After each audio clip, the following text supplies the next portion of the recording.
зарифа афсурдагиашро бо роҳи мутолиёти адабиёти равонӣ хост бартараф кунад. ба чизе нарасид ва пеши равонпизишк омад.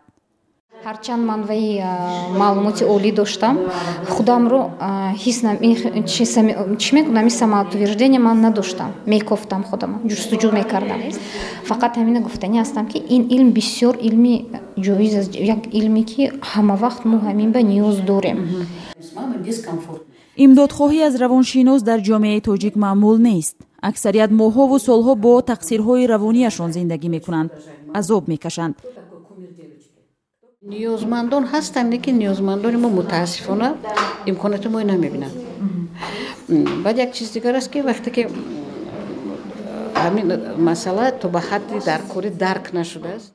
ба қавли равонпизишк, мардум ба дардҳои равонии худ одат мекунанд ва фаромӯш месозанд тансиҳати чист. Домо мушкилашона медонанд, роҳи ҳалаша медонанд ки ба ки муроҷиат кардан мумкин. Масалан мана мешиносам, бо чанд равоншинос дигара мешиносам, вале худашон ба ҳамин ҳаққ намедиҳанд.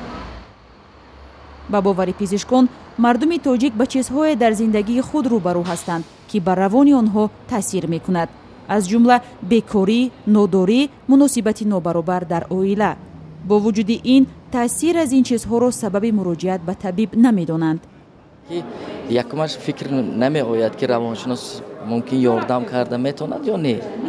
дуюмаш ин ки вақте ки бисёри мардуми мо ҳамун сирашона ниҳоӣ медоранд, яъне ки намехоҳанд ки як шахси дигар онро ошкор кунад. барои ҳамин умуман ман дар назар дорам масалан баъзе масъалаҳои хонаводагиро, мисол шахсиро.